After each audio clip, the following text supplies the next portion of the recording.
जूठा खाने से पाप भी होता है और जूठा खाने से पाप नष्ट भी होता है, अर्थात पुण्य भी होता है। लेकिन किसका जूठा खाएं किसका न खाएं इसका विवेक होना चाहिए। सबका जूठा नहीं खाना चाहिए। पत्नी पति का जूठा खाए ये धर्म है, उसके पाप नष्ट होंगे। लेकिन पत्नी का जूठा पति खाए बोले वो नरक में जाएगा। हाँ लिख लेना, लिखा है शास्त्र की बात, नहीं खाना चाहिए। पत्नी का जूठा पति खाए वो नरक में जाएगा। क्यों बोले धर्मशास्त्र ऐसा आदेश नहीं करता। और पत्नी पति के भोजन करने के बाद उसका उच्छिष्ट प्रसाद ग्रहण करे तो पत्नी को वैकुंठ की प्राप्ति। क्यों बोले उसके लिए वो धर्म है।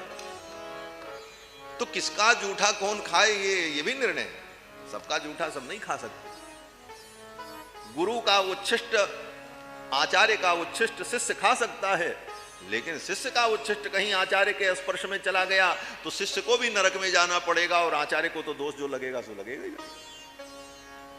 और जो पत्नी अपने पति को अपना जूठा खिलावे बोले वो भी नरक में जाएगी। हाँ पक्की बात है, नरक में जाएगी। इसलिए धर्मशास्त्र से कभी खिलवाड़ नहीं करना चाहिए। लोग कहते हैं महाराज हम बड़े प्रेमी हैं, एक ही थाली में खा लेते हैं। हाँ हमारे यहाँ जूठा नहीं होता। बोले प्रेमी नहीं हो, भ्रष्ट हो। इसको भ्रष्ट कहते हैं, प्रेमी नहीं कहते। बहुत कड़वी बात मैं कह रहा हूं। इसको भ्रष्टता कहते हैं, इसको आचारहीनता कहते हैं, इसको शिष्टाचारहीन व्यक्ति कहा जाता है। हाँ ये प्रेम नहीं है। प्रेम की ये परिभाषा नहीं है कि एक थाली में खा लो तो प्रेम हो जाए। हाँ जूठा खाने से प्रेम होता तो दुनिया के सब कुत्ते प्रेमी हो गए होते। क्यों बोले सब कुत्ते जूठा ही खाते हैं दुनिया में, उनका दूसरा कोई काम ही नहीं। हाँ, जूठा क्या खाना क्या नहीं करना यही धर्म का विवेक। कर्तव्या कर्तव्य का बोध, क्या करें क्या न करें यह कर्तव्य ही तो धर्म है।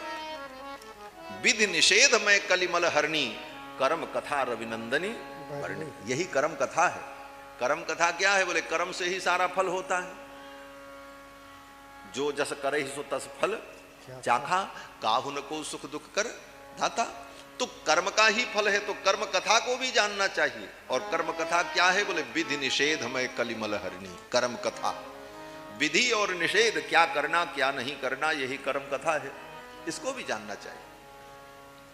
तो संत महापुरुष ज्ञानी जन जो हैं उनका उच्छिष्ट खाने में पाप नष्ट होता है। लेकिन उसमें भी नियम है, जिनका आचरण पवित्र हो।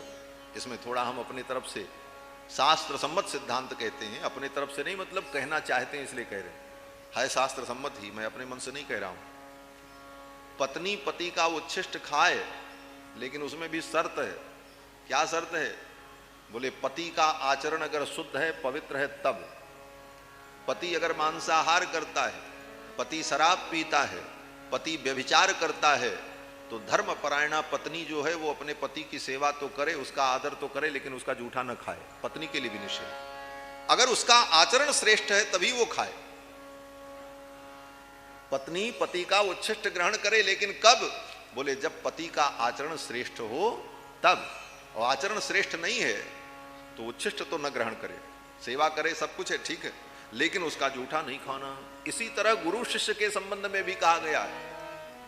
अगर गुरु जी का आचरण चेला से हीन है, गुरु जी महाराज का आचरण जो है शिष्य से भी गया गुजरा है, तो फिर वहां कर्तव्य है कि शिष्य अपनी श्रद्धा अपने गुरु के प्रति रखे, लेकिन उच्छिष्ट का सेवन न करे, उनका भी उच्छिष्ट न खाए।